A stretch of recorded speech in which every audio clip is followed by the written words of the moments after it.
I recently read The Darcy Myth, Jane Austen, Literary Heartthrobs, and The Monsters They Taught Us to Love by Rachel Fader. I only expected a short essay on why the Mr. Darcy type, someone rich, sexy, and totally obsessed with you for some reason, isn't as common as many romantics hope. Instead, though, the book talked about how far back our obsession with unavailable partners goes, and how Jane Austen's take on romance is actually a lot more gothic than we give her credit for. But what I wanted to look at is why certain tropes and characteristics surface again and again when we're looking at romantic interests, particularly men. And this is interesting, especially when we start to see that most of the people writing these toxic men are women, and women who think that they're creating some sort of ideal. But let's start where Rachel Fader intended, with Mr. Darcy. To set the stage a little bit, I'm from the United States, meaning we have a lot of fast food, and also a lot of fear mongering around fast food. As a kid, they'd show us these documentaries in health class about how bad fast food is for you. The problem was, every time I watched one of those videos telling me as a 9-year-old how bad fast food was, I just wanted chicken nuggets and french fries when I got home. Similarly, after reading The Darcy Myth, I really craved a rewatch of Pride and Prejudice. Naturally, I'm a 1995 short series fan, but I also watched the 2005 Keira Knightley movie to make sure I had everything covered. And I also think there's a lot to take away from the 2005 Keira Knightley movie. Mr. Darcy and Mr. Bingley, ma'am. Let's start with the Lydia problem. If you haven't read Pride and Prejudice and don't mind a spoiler on a book from over 2 centuries ago, let me break it down very, very simply and also mostly from the movie.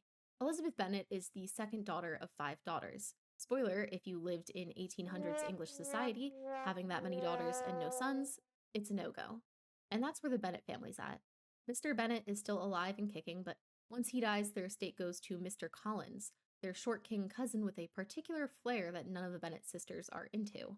At the start, some sexy young hunk, Mr. Bingley, comes to town to Netherfield Park, a super nice estate. In other words, Mr. Bingley has the big bucks. Not just that, but he's super charming, kind, and a little bit in love with Jane already, our protagonist's older, sexier sister. And yes, we're pretending Keira Knightley would be passed at least a little bit in a lineup. When Mr. Bingley and Jane dance together all night, the Bennet family is in high hopes, as marrying off a daughter would be ideal, especially to someone so super rich once Mr. Bennet finally kicks the bucket. However, Mr. Bingley's best bro, Mr. Darcy, is kind of a prick. She's quite prickly because... I get one thing straight. I don't have a prickly disposition. He makes a rude comment to Elizabeth that she overhears, and when she makes her little quip back, we end up thinking they hate each other right from the start. But here's the thing. Even 200 years after this plot hit paper, we know how this works. A dude who's even hotter and richer than the guy known for being hot and rich, and he's a dick to you and your family? It was made perfectly clear that an advantageous marriage... Did my sister give that impression? No, there was, however, I have to admit, the matter of your family. A want of connection! He must be secretly in love with you. Jane gets sick after visiting Caroline Bingley, Mr. Bingley's bitch sister.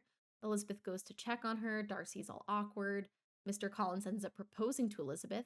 Her dad has her back when she refuses, and her mom is pissed.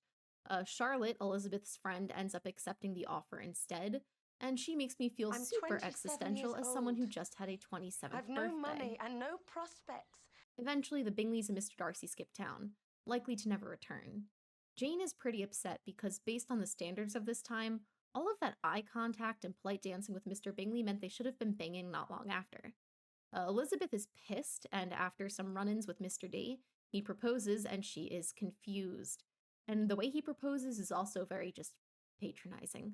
She turns him down, obviously, and ironically, as Mr. Collins talked about how all women turn a man down initially to play hard to get. By the way, there's this soldier who claims Darcy fucked him over, and it turns out that the soldier, Mr. Wickham, actually fucked Mr. Darcy over, and Mr. Darcy explains this to Elizabeth via a dramatic letter, and he also apologizes for convincing Chuck over here to ditch Jane. Then Lydia runs off with Mr. Wickham, pretty much ruins the family's name, but fear not. This is where Mr. Darcy saves the day, and it's also where Rachel Fader creates most of her argument. Mr. Darcy pays off Mr. Wickham into marrying Lydia, thus saving the family's name. He also probably got Mr. Bingley to run back to Jane, and then Elizabeth decides that maybe her real lover was the prickly friend she made along the way. I don't have a prickly disposition. If you know this reference, kudos. I feel like I'm going bananas today. Anyway, Fader posed the question, what's the situation like from Lydia's point of view? This whole time you're reading the book or you're watching the movie, there are also two characters we continuously laugh at for being quote unquote too much: Lydia and Mrs. Bennet herself. But Fader points out that Lydia, being 15 and listed online as gossipy, immature, and self involved, is just a young girl who knows she isn't the prettiest, most mature, or talented of her sisters. All she really has to leverage is her appeal to men, and she uses that to secure her future. Of course, she isn't the best at that, but who was making their best decisions at age 15? And let me remind you that from here in the US, that puts you at about your sophomore year of high school. No, I was not making the best decisions of my life then. And now she's married to a rake for the rest of her life, and we're seeing this as a happy ending for all. In Fader's opinion, this is a gothic ending for Lydia. It wasn't even done for Lydia, but rather for Elizabeth. And that means if Lydia's older sister wasn't playing accidental hard to get with the richest dude in the story, she'd be fucked in every which way imaginable. And Fader also points out that Mr. Darcy still said rude things to Elizabeth, likely saved the Lydia situation only because he knew there was still a chance he could marry Elizabeth, and probably wanted her to have her family name intact. Mr. Darcy may be a pretty decent option for a woman of the time, but is he really the most gentlemanly dude you can think of when he's not even the most gentlemanly dude in Pride and Prejudice? It's almost funny how he created this idea of needing to put in the work, wait patiently, and reap the benefits of your off-putting, sexy and rude 6'2" man being secretly in love with you. We actually have a great film resource when we talk about bridging the Austen era to modern times, and that's Austenland. In this movie, there's a woman who is absolutely obsessed with Austen's books, particularly Pride and Prejudice, and more particularly Mr. Darcy, and more particularly, I think just the Colin Firth version. Either way, she pays pretty much everything she has to go on this interactive experience. And here, she's not even paying for the premium package like Jennifer Coolidge's character is. In the Regency era is the only way to truly appreciate Austen's England, wouldn't you say so, Miss Charming? Righto! What's funny here is that the audience is led to believe that there's this flirtatious back and forth between Jane, yes, her name is Jane, and Mr. Nobley, who's essentially the Mr. Darcy type.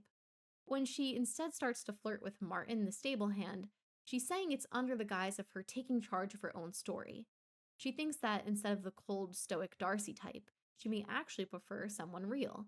What's funny, and spoilers again for Austenland, is that she ends up realizing Martin was her intended romantic interest the whole time.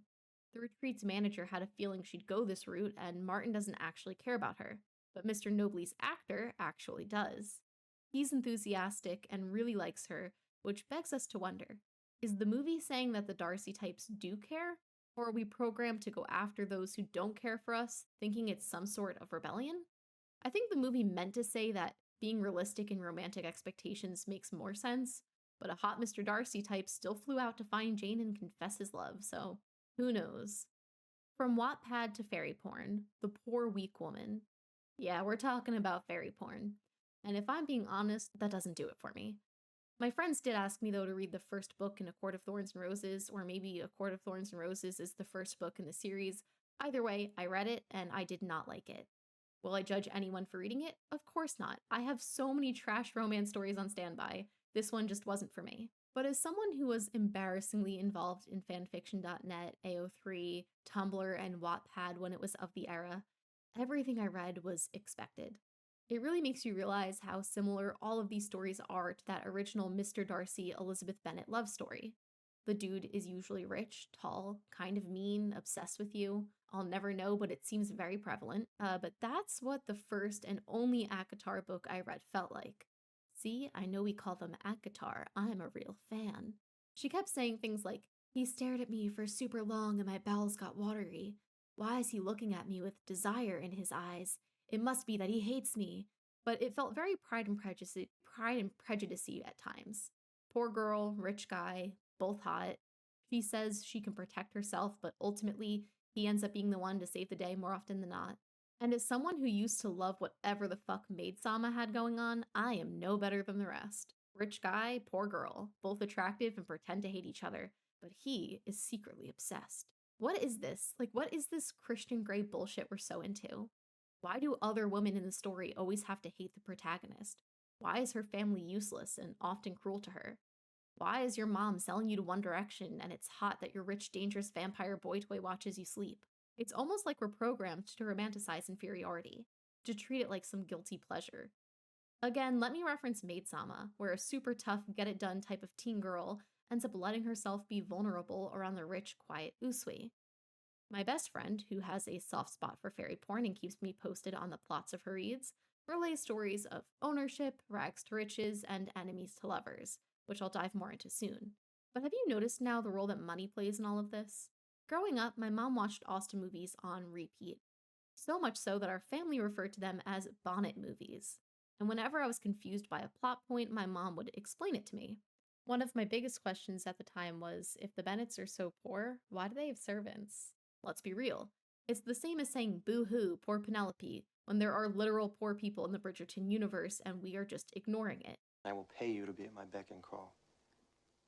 Pretty Woman is essentially just Pride and Prejudice for the late 80s, early 90s. Vivian is poor and lacks resources, but luckily the rich prick who picks her up secretly likes how unconventional she is.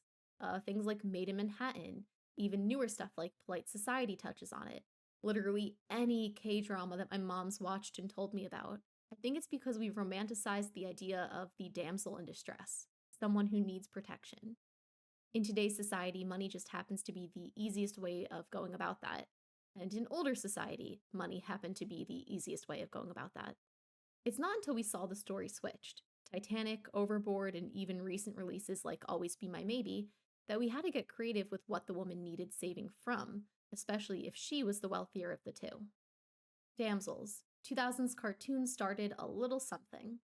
I recently watched Polite Society again, a movie I think deserves way more recognition. This movie actually turns this trope upside down, the trope of a rich, hot guy saving a poor, defenseless woman. Spoilers for Polite Society incoming, too. Rhea and Lena are sisters from what I definitely wouldn't say is a poor family, but their mother, Fatima, is not as posh and wealthy as her group of friends. Lena just dropped out of art school. She seems to have no prospects. Lena's younger sister, who's our protagonist, Rhea, is very much into the idea of saving yourself. She's obsessed with being a stunt woman, and she's very wary of her sister speedily getting engaged to Salim, the rich geneticist who seems to take a liking to the bad girl. So you're doing a Jane Austen then? Nice. I'm not doing a Jane Austen. Well, throwing your life away to marry some rich Mr. Darcy wanker sounds pretty 1800s retro if you ask me. And throughout the plot, you're led to believe that Rhea is just overly obsessed with the idea of the sisters chasing their dreams together, and that she can't see her sister truly has a good match with Salim. The movie turns it around. Salim ends up being a bit of a dud. He was trying to put his mom's clone inside of Lena's awesome uterus the whole time. Yeah, that's the plot. Rhea ends up saving Lena from marrying him, and what we all thought was in Rhea's head is actually super legit. No one listened to her, though, because they thought she was young and immature, and young girls aren't often taken seriously. Here, Lena did end up a damsel, but she was shaken awake by her sister and ended up helping save herself. Let's take, for example, Rapunzel from 2010. She's very much a damsel, but her savior doesn't just save her, she saves her savior too.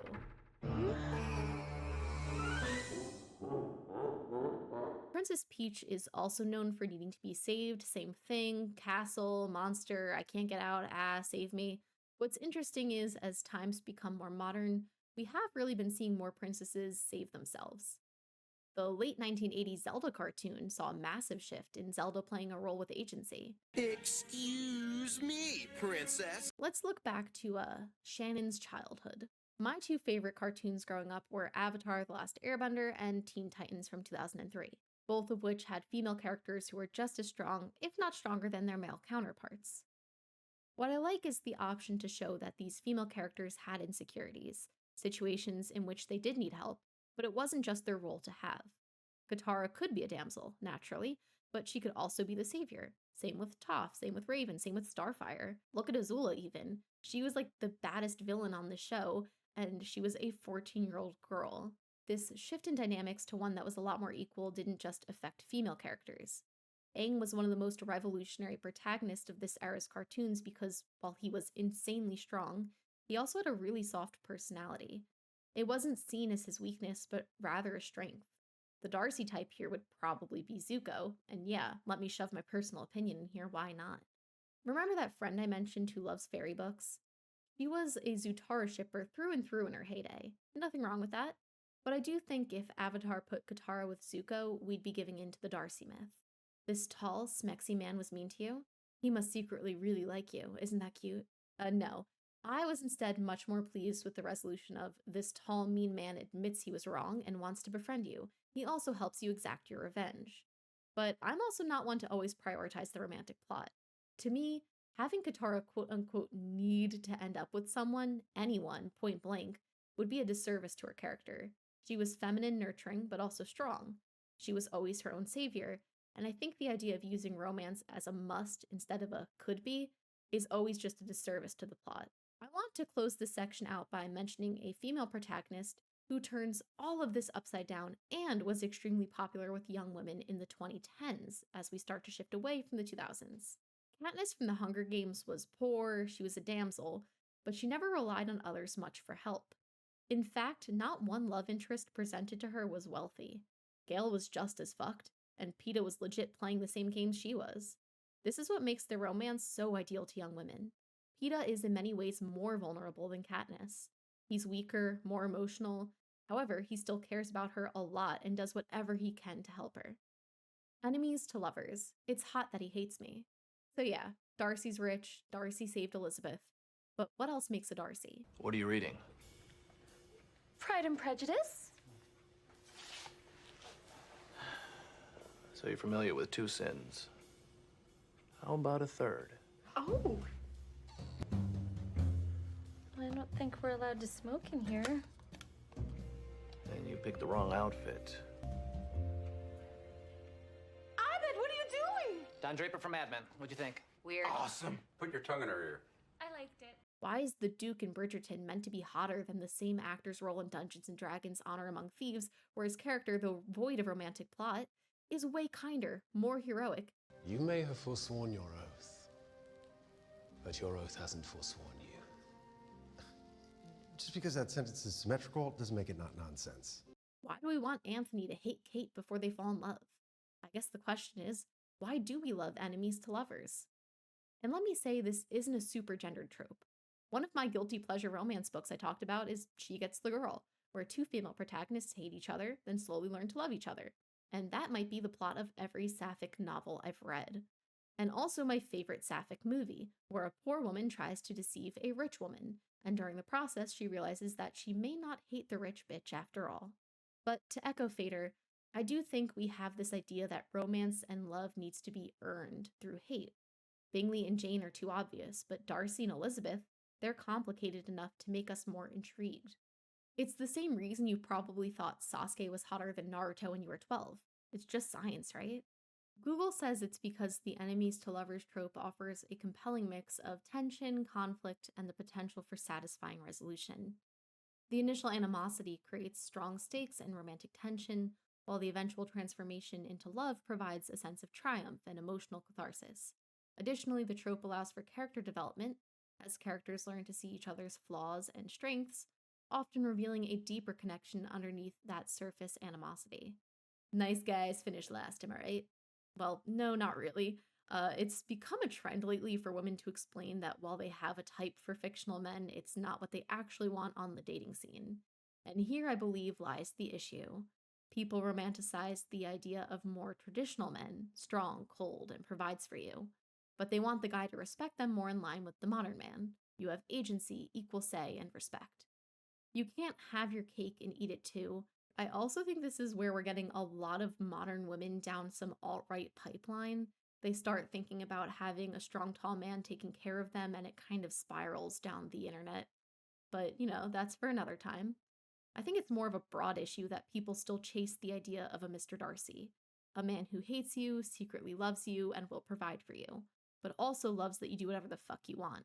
And I get it. You live in a world where you're expected to do more of the household chores, also work at least 40 hours a week, and pop out some babies and then care for them or pay an arm and a leg for daycare. You need to look perfect 24/7.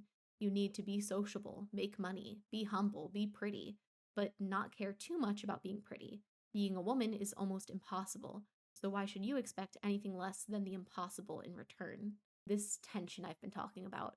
The disagreements are based on the man's initial understanding that you're quote unquote not like other girls. In other words, you're not like how most other girls are perceived: weak, unopinionated, and boring. Once this man realizes you're opinionated, then learns to love you for that, but still provides for you and treats you like a dainty little woman, well, now we're starting to understand the basis of all of these trends that have come out. She's just a girl, girl math, girl dinner, where we still want to be a little fragile, a little childlike. It's not right, but it is based on a world we were introduced to and a world that has long since existed and well before 1813. There is no way to make a love story like this modern, at least not in a way that doesn't require intentional ignorance. Like for watching Bridgerton, aren't you kind of wondering how much racism are we acknowledging in this alternate universe? We're not all white and wealthy. Well, the main family is white and wealthy, sure, but not all the love interests. But we're hinting that racism does exist, but not talking about it in any matter of actual substance? Cool, cool, but the dresses are pretty, right? There is no way to take a romantic story that takes place in a sexist, racist, classist society and expect to keep all of the good bits. Conclusions. I don't think it's wrong to romanticize the Darcy type, if you want to. Darcy is cold, at times mean, but he's also wealthy, tall, and handsome. Elizabeth is a very smart girl who falls for him, and we see it as a best case scenario. He seems like a dick to everyone, but secretly cares about her. I think we romanticize the Darcy archetype because we like that he makes an exception. Poor girls never find happy endings except for a few special, conventionally attractive ones. That could be you. Seriously though, ask yourself the next time you're oogling a rich, mean, attractive man, does he make me feel special? Am I idolizing a quote-unquote fixed version of him? Or do I like the idea of fixing him? Does this seem logical? Who knows? You may have just fallen for the Darcy myth.